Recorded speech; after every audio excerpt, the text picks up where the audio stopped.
நீங்க சொல்றது எல்லாமே ஏத்துக்கிறேன், என்னுடைய தப்பை திருத்திக்கிறேங்க, சாரி, அவ்வளவுதான். ஓகே. இதே மாதிரி தாங்க தமிழ் சினிமாவிலையும் தொடர்ச்சியாக ஃப்ளாப்பாக கொடுத்துட்டு என்னடா படம் எடுக்கிற அப்படின்னு மக்களையெல்லாம் கேட்க வச்சுட்டு என்ன எழவி அது, அதுக்கப்புறம் என்ன தப்பு பண்ணோம் அப்படிங்கிறத ரியலைஸ் பண்ணிட்டு ஒரு சரியான கம்பேக் கொடுக்குறாங்க இல்லையா, அந்த மாதிரியான கம்பேக் ரொம்ப ரொம்ப ஸ்பெஷலுங்க. அந்த மாதிரி தமிழ் சினிமா நடிகர்கள் தொடர் தோல்விகளுக்கு அப்புறமா ஒரு வெற்றி படம் அவங்களை காப்பாத்துச்சு இல்லையா, அதை பற்றி தான் இந்த வீடியோவில் பார்க்க போகிறோம். இன்ட்ரெஸ்டிங்கான வீடியோங்க, மறக்காம முழுசா பாருங்க. வாங்க வீடியோக்குள்ள போலாம்.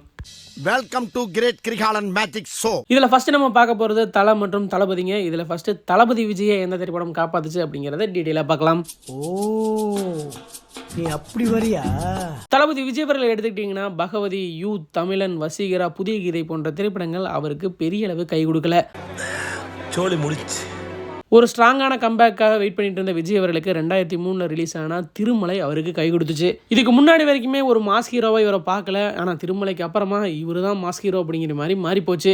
நம்ம தியேட்டர்ல உன் படத்தை ஓட்டனன் வை ஸ்கிரீன் கீஞ்சிரும். திருமலைக்கு அப்புறமா கில்லி திரைப்படம் ரிலீஸ் ஆகுது. அதுக்கப்புறம் தொடர்ச்சியா வெற்றியிலேயே குவிச்சிட்டு வந்தாரு தளபதி விஜய் அவர்கள். அந்த சமயத்தில் அஜித் அவர்களுக்கு தோல்வி படங்களா வந்ததுனால இவர் தான்ப்பா அடுத்த சூப்பர் ஸ்டார் அப்படின்னு பேசிட்டு இருந்தாங்க.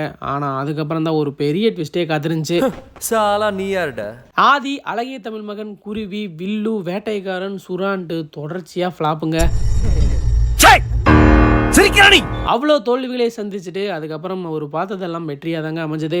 அவரோட ஏவரேஜ் படங்கள் கூட பாக்ஸ் ஆஃபீஸில் நல்லா கலெக்ஷன் பண்ணுங்க. இன்னைக்கு வரைக்கும் ஒரு சக்ஸஸ்ஃபுல் குதிரையை ஓடிட்டு இருக்காரு. அடுத்தது நம்ம அஜித் குமார் அவர்களை பற்றி பார்க்கலாம். அஜித் அவர்களுக்கு 2006லேருந்து 2010 வரைக்கும் கஷ்டகாலங்க. ஆஞ்சநேயா, ஜனா, அட்டகாசம், ஜி, பரமசிவம், திருப்பதி, ஆழ்வார்னு சொல்லிட்டு ஒரே ஃப்ளாப் படங்களா அவருக்கும் அமைஞ்சிட்டு இருந்துச்சு. 2007 வெளியான பில்ல அஜித் அவர்களை காப்பாற்றுறது மட்டும் இல்லாம அதுக்கப்புறம் அவரோட லெவலே மாறி போச்சு அப்படின்னு தான் சொல்லணும். அடுத்தது நெருங்கிய நண்பர்களான ரஜினி மற்றும் கமல். ஃபர்ஸ்ட் பார்த்தீங்கன்னா ரஜினி அவர்களுக்கு எந்த திரைப்படம்லாம் ஃப்ளாப்பு, அப்புறம் அவரை காப்பாற்ற வந்த திரைப்படம் எது அப்படின்னு பார்க்கலாம். 1990லிருந்து 94 வரைக்கும் நாட்டுக்கு ஒரு நல்லவன், பாண்டியன், உழைப்பாளி, வீரா போன்ற படங்கள் பெரிய அளவு எதிர்பார்த்த மாதிரி போகல. ஒரு சில பெரிய அளவு வெற்றி பெறலையே அப்படின்னு பார்த்துட்டு இருந்த சமயத்தில் வந்த திரைப்படம் தாங்க 1995 பாட்ஷா அப்படிங்கிற திரைப்படம். இன்னைக்கு வரைக்கும் அது ஒரு கல்ட் ஃபிலிம் அப்படிங்கிறத தாண்டி கமர்ஷியல் சினிமாக்கெல்லாம் சிம்மா சொப்பனமா இன்னைக்கு வரைக்கும் இருக்கிறது அந்த திரைப்படம் தாங்க. ரஜினி அவர்களுக்கு அப்புறமா கமல் அவர்களுக்கு எடுத்துட்டீங்கன்னா அவரோட திரைப்படங்கள் நல்லா இல்லைன்னு சொல்ல முடியாது. ஆனால் நிறைய தரப்பினராக கவர்ல அப்படின்னு வேணா சொல்லலாம். அந்த வகையில் எந்தெந்த திரைப்படங்கள் இருக்குது அப்படின்னு பார்த்தீங்கன்னா உன்னை போல் ஒருவன், மன்மதன் நம்பு, விஸ்வரூபம் 2, உத்தம வில்லன், பாபநாசம், தூங்காவனம் போன்ற திரைப்படங்கள் கமர்ஷியல் ரீதியாக இவருக்கு கை கொடுக்கல.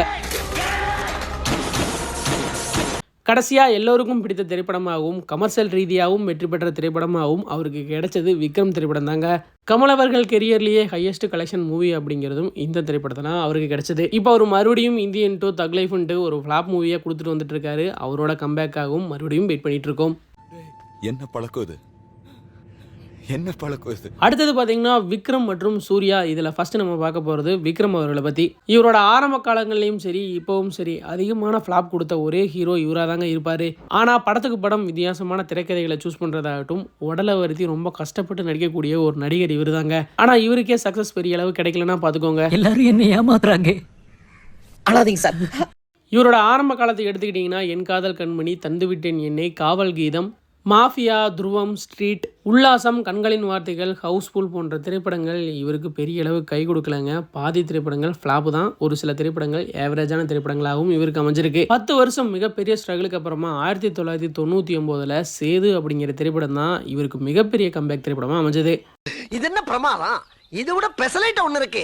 கூவுடா. அதுக்கு அடுத்த திரைப்படமே கிங் அப்படின்னு ஒரு ஃப்ளாப் படம் கொடுத்தாரு. ஆனால் அதுக்கப்புறம் வெளியான பிதாமகன், சாமி, தில்லு, தூள்னு சொல்லிட்டு வரிசையாக பட்டாயை கிளப்பினதுனால அவர் அடுத்த சூப்பர் ஸ்டாராகவே மாறிட்டாப்ல.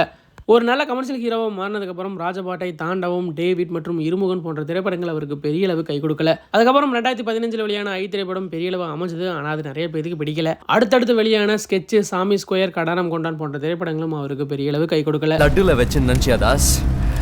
நட்டுல வச்சேன்.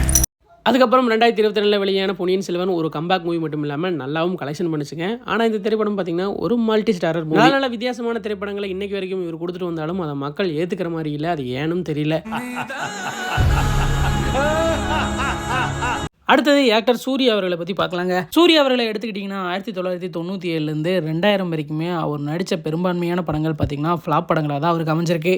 ரீசெண்ட் டைமில் எடுத்துக்கிட்டிங்கன்னா வித்தியாசமான கதைக்களங்களை ஏற்று நடிக்கக்கூடிய சூர்யா அவர்களுக்கும் பெரிய அளவு ஹிட் வரலையே அப்படிங்கிறதான் வருத்தத்துக்குரிய விஷயமா இருக்குது. ஆரம்ப காலத்தில் ஃப்ளாப்பாக நடிச்சிட்டு வந்த சூர்யா அவர்களுக்கு நந்தா அப்படிங்கிற ஒரு பிரம்மாண்டமான திரைப்படம் கிடைச்சது. அதுக்கப்புறம் சூர்யா அவர்களோட லெவலே மாறி போச்சு.